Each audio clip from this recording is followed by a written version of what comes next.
ఈరోజు పౌర్ణమి, ఫుల్ మూన్ని చూడొచ్చు. వాళ్ళ మొహాల్ని మనం గుర్తుపట్టకుండా మన ఇంట్లో ఉండే అద్దాన్ని ఎత్తుకుపోయారని డౌట్ కూడా ఎక్స్ప్రెస్ చేశారు కదా. ఆ మిర్రర్ వెనుక హర్రర్ స్టోరీ కూడా ఉందా? భయపెట్టే కథలు లేవు వల్లభా, ఊపిరి బిగపట్టే కథలే ఉన్నాయి.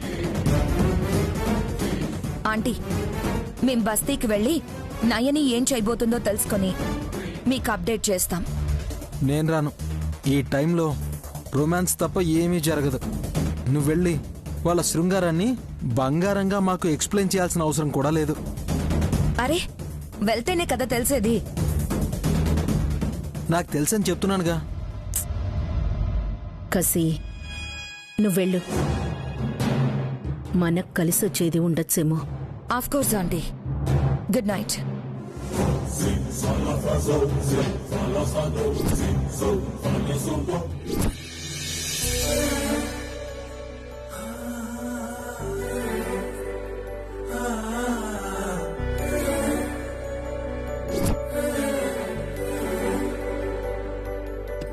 హలో మేడం, నాకు భోజనం పెట్టేసి బయటికి వెళ్తే అంట్లు కడుగుతున్నావేమో అనుకున్నాను, కానీ పెరుగు కోసం కేక వేయకుండా నేనే వడ్డించుకుని తిన్నాను తెలుసా. పర్లేదే, మీ పనులు మీరు చేసుకోగలుగుతున్నారు. ఒక్క పని మాత్రం నువ్వు దగ్గరుంటే కానీ అవ్వదు. ఏంటది? దగ్గరగా ఉంటే కానీ అవ్వదు.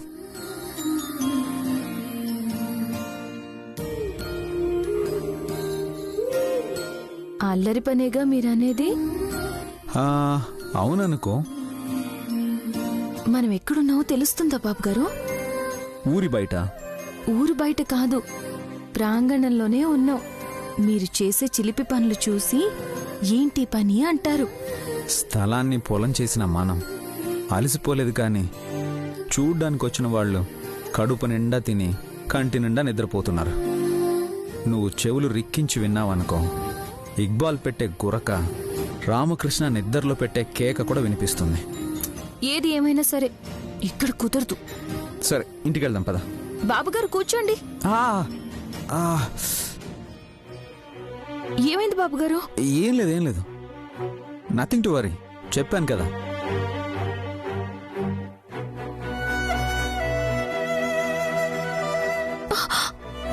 అయ్యో, ఏంటి అలా చూస్తున్నావు?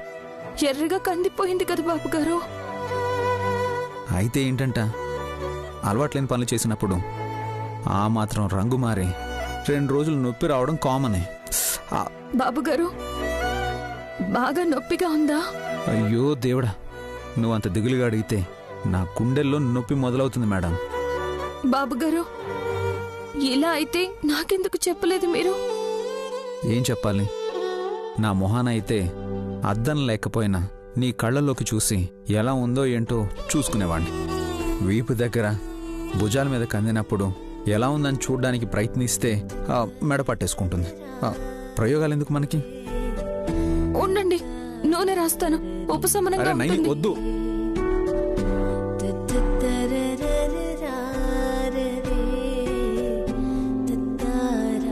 తగ్గిపోతుందిలే నాయని.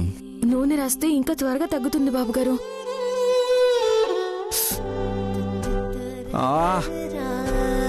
కొంచెం స్లోగా.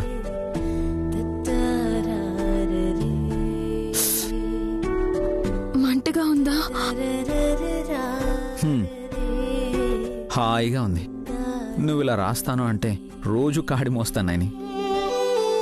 మీకేం కాలేదన్నట్టు పైకి బానే ఉన్నారు, కానీ లోపల ఎంత బాధగా ఉంటుందో నేను ఊహించగలను. ఈ కార్యక్రమం ఏదో ఇంట్లో పెట్టుకోవచ్చుగా, ఒకరికొకరం రాసుకునే వాళ్ళం. చందమామ మబ్బుల చాటున దాక్కున్నాడు, ఆయన కనిపించాలి. తాయెత్తులో ఉండే చిక్కుముడిని తీయాలి. అప్పటి వరకు ఇంట్లో అడుగు పెట్టేదే లేదు. అయితే నిన్ను కాదు, మామని అనాలి.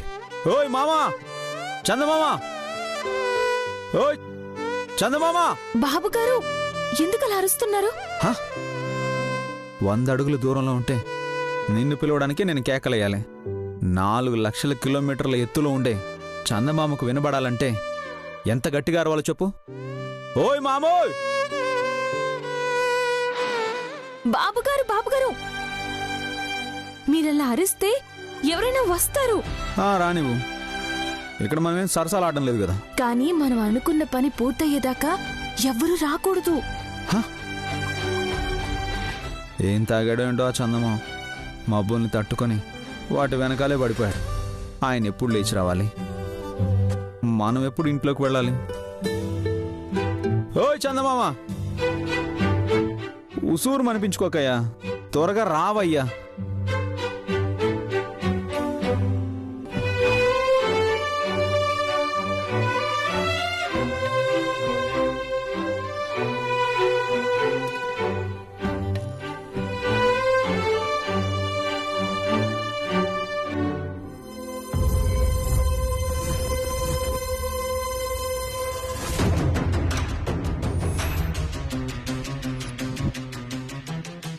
ఏవండి, మీరిక్కడున్నారా? ఎక్కడ పడితే అక్కడ ఉండడానికి నేనేమన్నా దేవుణ్ణా? పతియే ప్రత్యక్ష దైవం అంటారు. అందుకే మీరున్న చోటికి తీసుకొచ్చాను.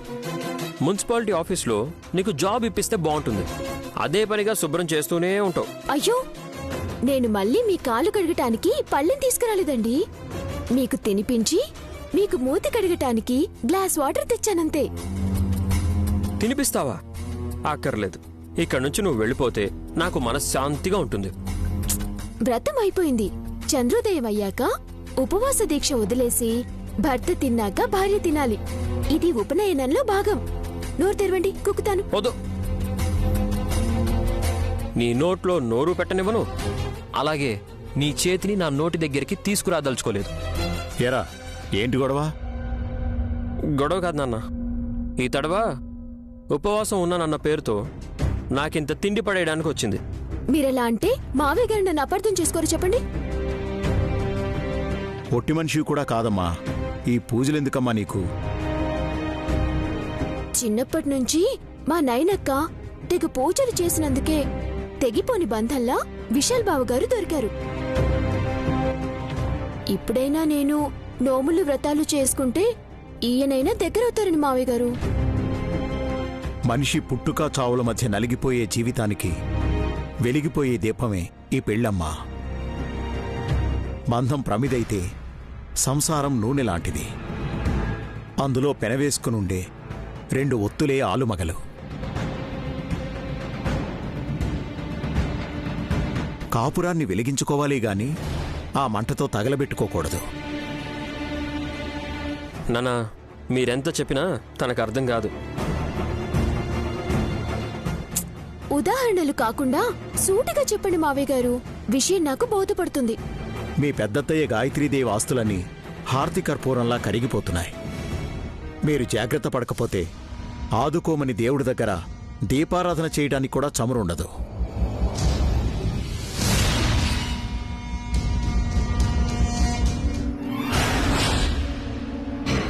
విన్నావా మమ్మీ, ఎలా రెచ్చిపోతున్నాడో మీ ఆయన? ఆయన అంటే శ్రీవారే కదా. లేనిపోని డౌట్లు లేవనెత్తకే నువ్వు. అబ్బా లేదు పిన్ని. సుమనా మాదిరి తిలోత్తమ అత్తయ్య కూడా భర్త దీర్ఘాయుష్మంతుడు అవ్వాలని ఉపవాసం ఉండి వ్రతమో నోమో నోచుకున్నారేమో.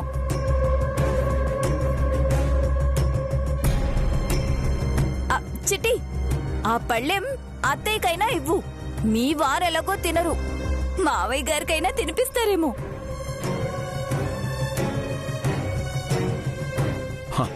అంత భాగ్యం ఎందుకమ్మా? అది నిజమవుతుందన్న భ్రమతోనే ప్రాణం పోయేలా ఉంది. అంత వెటకారం ఎందుకులేండి. మీరు గాయత్రక్క మీద వల్లమాలిన ప్రేమ పెంచుకున్నా ఆవిడ ప్రాణం తుంచుకొని 19 ఏళ్లు కావస్తున్నా నిక్షేపంగా ఉన్నారు. అంటే ఏంటొదినా? అన్నయ్య దేవదాసులా మారిపోవాలా? ఎలాగో లిక్కర్ బిజినెస్ పెట్టారు కదా, మీకు మందు ఫ్రీయే మావయ్య. ఈ నా కొడుకులు కాని కొడుకులే పచ్చి మంచినీళ్లు కూడా ఇవ్వరు. మమకారంతో మందు పోస్తారామా? ఎందుకు నాన్న ఆరోగ్యం పాడు చేసుకుంటారు? అరే, నువ్వు సలహా ఇవ్వడం ఏంటి బ్రో? నీ పెట్టే చెప్పాలి కదా. రేయ్, ఏంట్రా పెట్టె గిట్టె అంటున్నావేంటి? కోడి పెట్టే కాదులేండి, ఇనపెట్టో బంగారు పెట్టో అనేసుకోండి. ఈ వేళప్పుడు ఇంట్లో లేదు అంటే ఇంకెవరికో సలహాలు ఇవ్వడానికి పోయి ఉంటుంది. పని మీద బయటికి వెళ్లిన ఆడపిల్లని ఎందుకలా అంటారు? కసి మీకు మంత్రే కావచ్చుదినా, కానీ దాని మంత్రం పారట్లేదు. రోజు రోజుకి బిజినెస్ లాస్ అయిపోతుంది. అందుకే నాన్న మమ్మల్ని జాగ్రత్తగా బతకమంటున్నారు. వెళ్ళండ్రా, నువ్వు సుమన పలుగు పార తీసుకుని పనులకెళ్ళండి. అంత కర్మ మాకు పట్టలేదు బావగారు. 6 నెలలుంటే మేము రిచ్చే.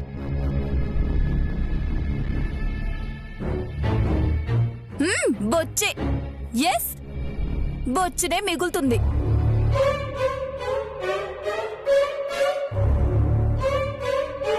ఈరోజు పున్నమి చంద్రుడు నిండుగా ఉన్నాడు, కానీ మన ఆస్తి మాత్రం నిండుకుంటుంది. 550 కోట్లలో ఇంకా 50 కోట్లు మాత్రమే మిగులుందని ఎంప్లాయీస్ గుసగుసలాడుకుంటున్నారు.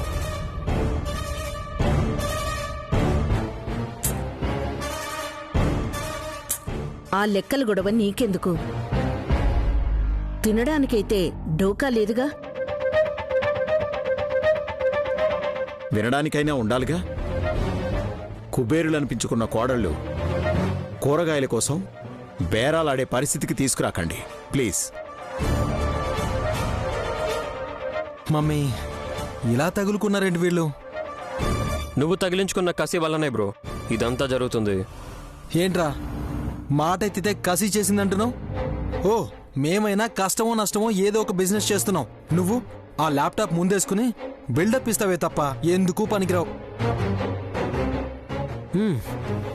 వారం ఆగితే ఎవరేమవుతారో మీకే తెలుస్తుంది. విక్రాంత్, గొడవలు పడకండి. మీద పడబోయే విపత్తును గమనించి జాగ్రత్త పడండి చాలు. నచ్చ చెప్పినట్టు చెప్తూనే మీరు ఇండైరెక్ట్ గా రెచ్చగొడుతున్నట్టుంది. నా మాట విని అర్థం చేసుకుంటే బాగుపడతారు, లేదంటే మీ జీవితాలే అమావాస్యగా ఉండిపోతాయి.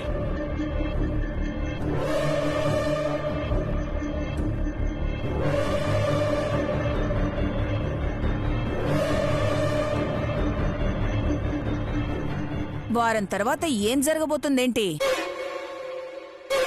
అడ్రస్లు మారుతాయేమోనని నా 6th సెన్స్ చెప్తుంది. Let's wait and see.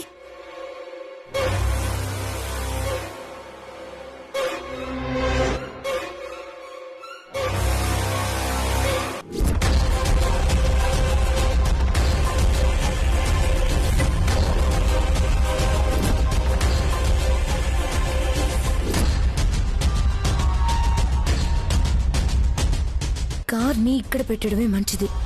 ఎవరు చూడరు, చూసినా డౌట్ పడరు.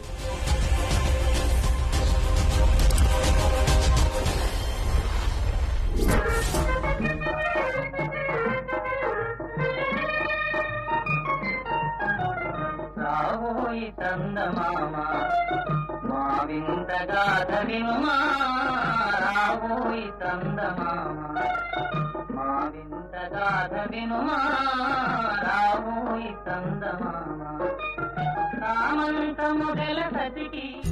అయ్యో బాబుగారు, మీరు గట్టిగా అరవకూడదు అంటే ఇప్పుడు పాట పాడే ప్రయత్నం చేస్తున్నారా? మీకు భుజం నొప్పి తగ్గినట్టుందే. ఆహా, తగ్గడమేంటి, పూర్తిగా పోయింది. శ్రీమతి నైనీదేవి గారి స్వహస్తాలతో మర్దనా చేస్తే ఏ గాయమైనా మాయమై. ఓహో అలాగా, అయితే మళ్ళీ కాడి పట్టండి. హా? మళ్ళీనా? హలో, ఎంప్లాయీస్కి వారం జీతం కోత పడకూడదు అని నేను సాహసం చేస్తే నీకు సరదాగా ఉన్నట్టుందే. మీద బరువు పడితే గాని మీరు ఊరికే ఉండరు కదా. ఈ భుజాల మీద కాడొద్దులే కాని నువ్వు కూర్చున్నాయని. కూర్చుంటే అమ్మవారు హంసతూలికా తల్పం మీద కూర్చున్నట్టు నువ్వు ఫీల్ అయిపో. నేను అలా రౌండ్ కొడతాను. మీ కోరికలకేం గాని అలా ఆకాశం వైపు చూడండి. మబ్బులు వీడి చందమామ బయటకు వస్తున్నాడేమో.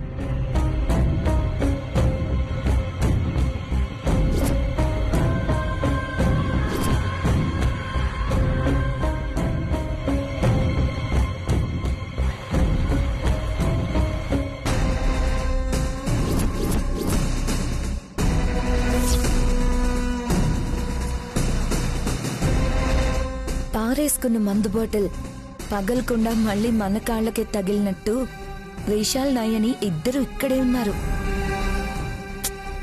నైని,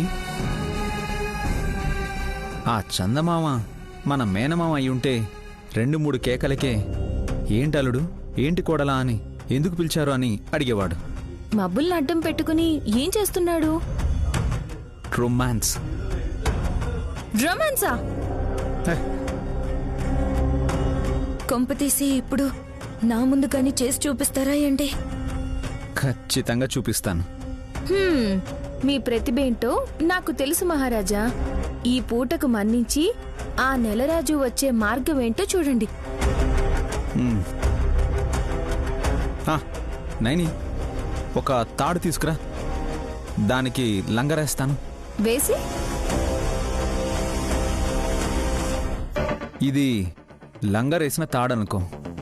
దీన్ని ఇలా గిరా గిరా గిరా తిప్పి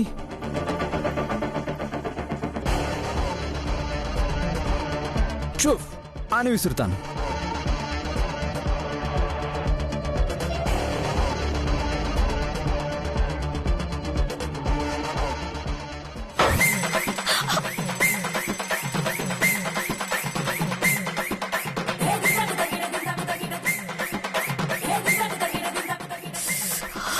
ఈ లంగర్ తగలయ్యా ఎక్కడ విసిరాలో కూడా తెలీదా?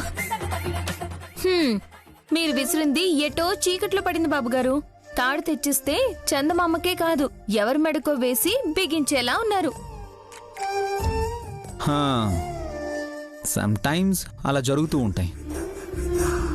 ఫేమస్ క్రికెటర్ కూడా అప్పుడప్పుడు డక్అవుట్ అవుతుంటాడు. అంత మాత్రాన బ్యాటింగ్ చేయడం మర్చిపోయినట్టు కాదు కదా. ఓహో, మీ మాటలు కట్టిపెట్టండి. చందమామ త్వరగా బయటికి రావాలని మనసులో కోరుకుందాం. It's okay.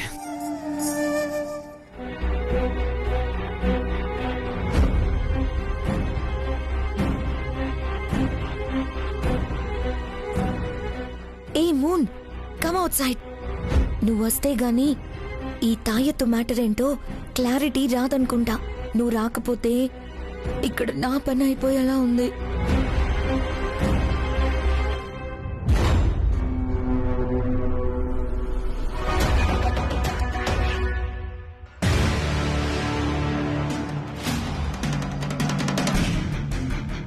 ఇప్పుడు నా చెల్లి నైని చెప్పిన పని అమలు చేసే టైం అయింది.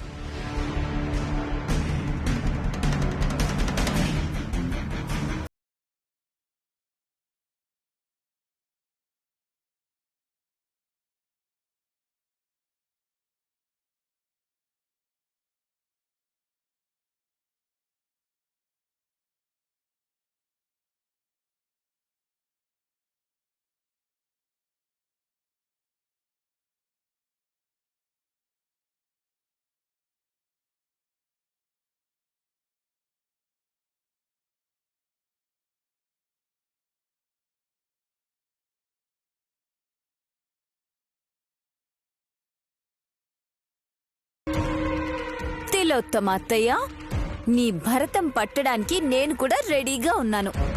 కాస్కో. ఈ రాక్షసి నంబర్ ఏమని సేవ్ చేసుకున్నాను? తెల్లు తెల్లు.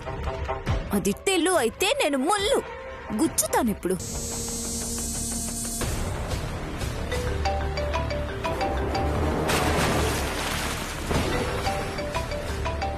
బా, ఈ టైంలో ఎవరు? కసి అనుకుంటా.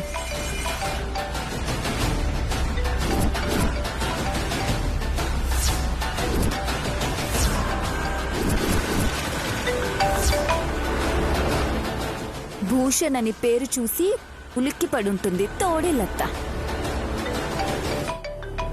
భూషణ్ చచ్చాడు కదా.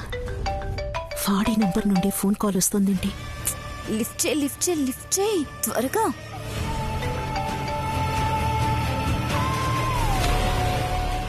హలో. హలో హలో, ఎవరైనా మాట్లాడుతుంది? నువ్వెవరు? మా భూషణ్ బావ పెండ్లాన్ని. ఓకే. ఏంది ఓకే ఆకే? యాడున్నాడు నా మొగుడు? నాకేం తెలుసు? ఆ, ఇగో కథలు పడుకు చెప్తున్నా. భూషణ్ బావకు ఎప్పుడు పైసలు కావాలన్నా నువ్విస్తుంటివి. ఇన్నేండ్లు మమ్మల్ని సాకేది నువ్వే అని మస్తు సార్లు చెప్పిండు. వారసంది కానొస్తలేదు. ఎక్కడికెళ్ళాడో ఏంటో నన్ను అడుగుతావేంటి నువ్వు? ఇంకెవల్ని అడగాలే? సంపినా సచ్చినా నీ చేతిలోనే అనేటోడు. అంత నమ్మినోడు నీకు చెప్పకుండా పోతాడా? ఇగో మర్యాదగా ఉండాలంటే మజాక్ ఆడకుండా చెప్పాలే. నాకు తెలీదు అంటే నీకు అర్థం కాదా? ఇగో నాకు తిక్క రేగిందనుకో, నేరుగా పోలీస్ స్టేషన్ కి పోయి నా మొగునికి మస్తు పైసలు ఇచ్చినవని, నీకు మా బావకు ఏదో ఎవ్వారం నడిసినదని నల్లపోచమ్మ తల్లి మీదకెళ్ళి ఒట్టేసి చెప్తా.